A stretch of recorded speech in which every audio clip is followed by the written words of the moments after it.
Boris jumps down Nadine's throat over right of online speech, Culture Secretary speaks in favour.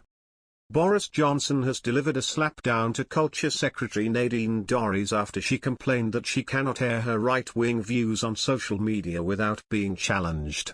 In an interview with the BBC, Nadine Dorries said social media platforms had been hijacked by left-wingers.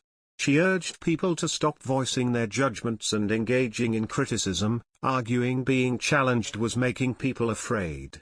But asked about her comments, a Downing Street spokesperson said that the Prime Minister believes that freedom of speech is a non-negotiable part of the UK's democracy.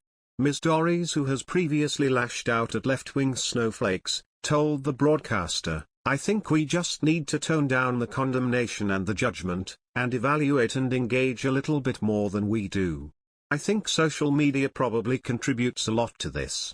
People are afraid because of the amplification in the echo chambers of social media." She added that many posts online were aimed at people on the left who have hijacked that space, contrasting them with people who do want to talk about these issues seriously. Asked for the Prime Minister's response, the Number 10 spokesperson said, "You have heard the Prime Minister talk before about the importance of freedom of speech and the fact that it is one of the pillars of our democracy. The Prime Minister supports the idea of independent thinking and intellectual freedom, and that should be non-negotiable."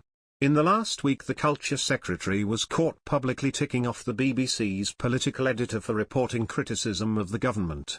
In a message to Laura Quainsberg posted on Twitter, Ms Dorries, who is currently negotiating the broadcaster's funding settlement, branded reporting of criticism of the Prime Minister as ridiculous.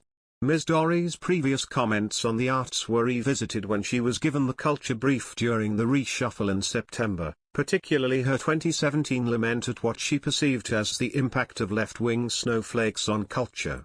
She tweeted, "Left-wing snowflakes are killing comedy, tearing down historic statues, removing books from universities, dumbing down panto, removing Christ from Christmas and suppressing free speech.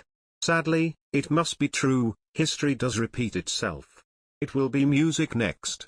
Last year she turned her attention to the BBC, describing it as favouring strident, very left-wing, often hypocritical and frequently patronising views that turned people away. She told BBC News that any such strident posts on social media are aimed at campaigners on the left who have hijacked that space rather than people who do want to talk about these issues seriously. The politician also said the new round of funding from the Culture Recovery Fund, which sees almost 1,000 cultural organisations across the UK receive a share of a government cash boost of more than £100 million, will help institutions through the recovery period. Renowned institutions including the Bristol Old Vic, National Youth Theatre and English National Symphony Orchestra will receive support, while Leeds Grand Theatre and Opera House receives the largest sum, with a grant of £1,288,643. The English National Ballet in London and the Marlow Theatre in Canterbury also received hefty sums, being given £1,103,842 and £1 million respectively. The Department for Digital, Culture, Media and Sport, DCMS, said the money provided lifelines for organisations being supported by the fund for the first time, including regional theatres, local museums and independent cinemas. The funding has been welcomed by celebrities including Dame Judi Dench, Clive Owen, Rebecca Hall, and Mike Leigh.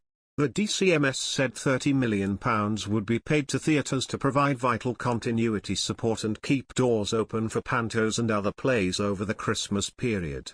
Theatre organisations to benefit from the latest round of funding include the Royal Exchange Theatre Company, the Young Vic Company, the Theatre Royal in Bath, and North Devon Theatres. The London Transport Museum, University of Warwick, and Why Not Festivals UK also received funding. Musical charity The Military Wives Choirs, which next year celebrates its 10th anniversary, received a grant of £92,000.